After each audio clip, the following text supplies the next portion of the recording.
네, 오늘은 제가 최근에 읽고 있는 감정의 발견에 대해서 낭독을 해드리겠습니다. 제1장 감정을 표현하자. 기분이 어떤가?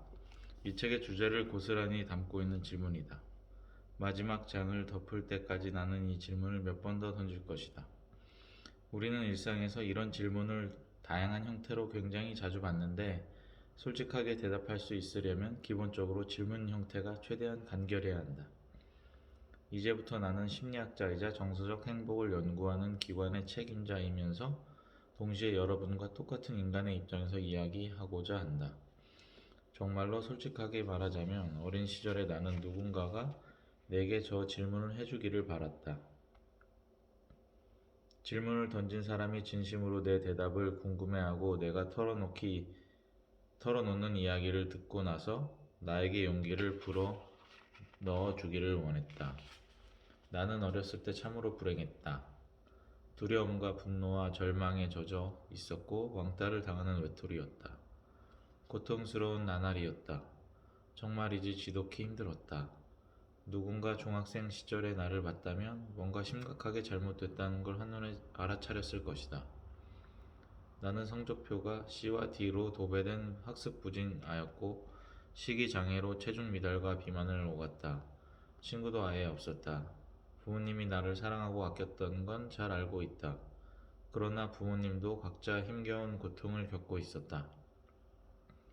어머니는 불안해하고 우울해했으며 알코올 의존증에 걸려 있었다. 아버지는 아들이 자신처럼 남자답지 못하다는 이유로 분노와 걱정, 실망에 시달리고 있었다. 하지만 그들에게는 적어도 한 가지 공통 분모가 있었다. 감정을 다루는 법을 전혀 몰랐다는 점이다. 자신들의 감정은 물론이고 내 감정까지도 나는 혼자 방에 틀어박힌 채 학교에서 묵묵히 감내했던 괴롭힘을 곱씹으며 울거나 괴로워했다. 내가 삶에 대해 느끼는 감정은 대부분 분노였다. 종종 어머니에게 화를 내고 소리를 지르곤 했다. 엄마가 뭔데 나한테 그렇게 말하는 거야? 그러면 어머니도 맞받아 외쳤다. 아빠 오면 두고 보자. 아버지가 퇴근해 돌아오면 어머니는 내가 얼마나 못되게 굴었는지 전했고 아버지는 내 방으로 달려와 고함을 질렀다. 한 번만 더 엄마한테 그런 식으로 말하면 그땐 가만두지 않을 거다. 때로는 이런 훈계조차 없이 매부터 들기도 했다.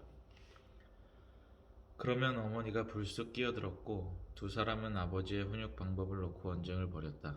그러다 마침내 아버지가 물러나면 어머니가 내 방에 들어와 나를 다독였다. 마크, 이번엔 내가 너를 구해줬지만 점점점 의아했다. 대체 무엇으로부터 나를 구해줬다는 거지? 그럴 의도는 아니었겠지만 이런 경험을 통해 그들은 내게 큰 가르침을 주었다. 감정을 드러내면 안 된다. 부모님에게 내 감정을 절대 표현해선 안 된다. 이 교훈은 상황을 더욱 악화시켰다. 어느 날 나는 부모님에게 끔찍한 비밀을 털어놓았다. 우리 가족의 친구였던 이웃이 나를 성적으로 학대했다는 사실을 알게 된 아버지는 지하실에 있던 야구 배트로 그 남자를 때려 죽이려 했고 어머니는 신경쇠약으로 쓰러질 지경이 되었다. 경찰이 그 이웃을 체포했고 내가 무슨 일을 당했는지 온 동네에 금세 소문이 났다. 그 학대범이 10명이 넘는 아이들에게 같은 만행을 저질렀다는 사실도 드러났다. 내가 나서서 이 끔찍한 악몽을 폭로한 걸 모두 반겼을 거라고 생각하는가? 아니, 틀렸다. 나는 곧 외톨이가 되었다. 어른들은 하나같이 아이들에게 나와 가까이 지내지 말라고 했다.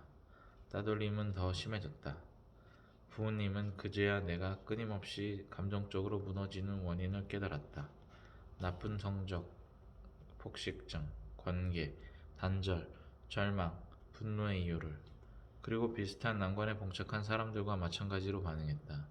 망치로 맞은 듯 큰 충격에 빠져 아무 대처도 하지 못한 것이다. 부모님은 문제의 심각성을 정확히 인지하지 못했지만 내게 상담 치료가 필요하다는 사실 정도는 알고 있었다. 그러나 그들은 각자 자신의 문제에 압도되어 그저 버텨내기에 급급했던 나머지 다른 사람의 감정을 살필 수가 없었다. 그들은 내가 보낸 신호를 놓쳤거나 무시했다. 어쩌면 내 학교 생활이나 동네 친구들과의 관계에 대해 자세히 묻지 않는 것이 속 편해지는 길이라고 생각했을지도 모른다. 자신들이 알게 될 진실이 두려웠을 수도 있다. 일단 알고 나면 뭔가 조치를 취해야 한다는 점이 조심스러웠을 것이다. 조부모님이 내 부모님의 감정을 진심으로 궁금해했다면, 감정을 다루는 법과 문제 상황에 대처하는 법을 가르쳐 줬다면 내 어린 시절은 굉장히 달라졌을 것이다. 부모님이 내 고통을 이해하고 적절한 도움을 줄 수 있었을 테니 말이다. 하지만 그런 일은 일어나지 않았다. 마치 당신의 이야기처럼 친숙하지 않은가? 이 분야에서 일하다 보면 나와 비슷한 어린 시절을 보낸 이들이 많이 만나게 된다. 그들은 불쾌한 감정을 드러내지도 인정하지도 않고 가슴속 깊이 묻어버렸다. 저마다 사연은 조금씩 달랐다. 신체적 학대를 당한 사람도 있었고 무시당하거나 외면당한 사람도 있었다. 감정적 학대를 감내해야 했던 사람, 자녀를 통해 대리만족을 구하려는 부모 때문에 숨막히는 시간을 보낸 사람도 있었다. 알코올 의존이나 약물 의존에 빠진 부모가 자녀를 방치한 사례도 있었다. 상황은 다양하지만 벌어진 일은 결국 비슷하다. 극적인 사연이랄 것이 거의 없는 사람들의 경우도 마찬가지다. 가족 중에 감정을 이야기하거나 다루는 법을 배운 사람이 아무도 없어서 감정 문제가 늘 무시되는 가정에서 자란 사람들이다. 그들은 자신의 감정을 다른 사람이 중요하게 여기지 않는다고 해서 삶을 비관할 필요는 없다며 문제를 가볍게 넘겨버린다. 나 역시 그렇게 대응했다. 내 감정이 점점 무심해졌다. 마음을 닫아버린 것이다. 일종의 생존 전략이었다. 그때 기적이 일어났다. 구세주의 이름은 마빈, 정확히 마빈 삼촌이었다. 마빈 삼촌은 어머니의 남동생으로 낮에는 교사로 일하고 밤과 주말에는 밴드 활동을 했다. 우리 가족은 친척들 사이에서 스타였던 그의 공연을 보려 뉴저지에서 캐치킬슨까지 찾아갔다. 마빈 삼촌은 정말 특이한 사람이었다. 친척들 사이에서는 물론이고 내가 지금껏 알아온 모든 어른 중에서도 가장 독특한 사람이었다. 죽은 시인의 사회에서 로빈 윌리엄스가 연기한 인물과 비슷했다. 마빈 삼촌은 이미 1970년대에 학생들의 감정 표현을 장려하는 교육과정을 고안했다. 감성 능력이 학습과 인생의 질을 향상할 수 있다는 믿음에 기초한 것이었다. 삼촌은 그 믿음이야말로 교육 현장의 문제를 해결한 열쇠라고 생각했다. 삼촌이 정리한 내용을 소리내어 읽으면 나는 그것을 타이핑하는 조수 노릇을 했다. 그땐 절망, 소외, 헌신, 의기양양함 같은 용어를 접하고 나에게도 그런 감정이 있다는 사실을 깨달았다. 어느 여름날 삼촌과 함께 뒷마당에 앉아 있는데 그때 내게 IQ 테스트를 해보자고 제안했다. 알고 보니 나는 처참한 학교 성적표가 주장하는 것에 비해 훨씬 똑똑한 아이였다. 마크 기분이 어때? 이 한마디에 가슴속 감정의 뚝이 일시에 무너지고 경류가 쏟아졌다. 당시 겪고 있던 끔찍한 일들과 내가 느꼈던 감정들이 한꺼번에 나를 덮쳐왔다. 그 사소한 질문 하나가 내 인생을 바꿔놓았다. 중요한 건 삼촌이 내게 질문한 방식이었다.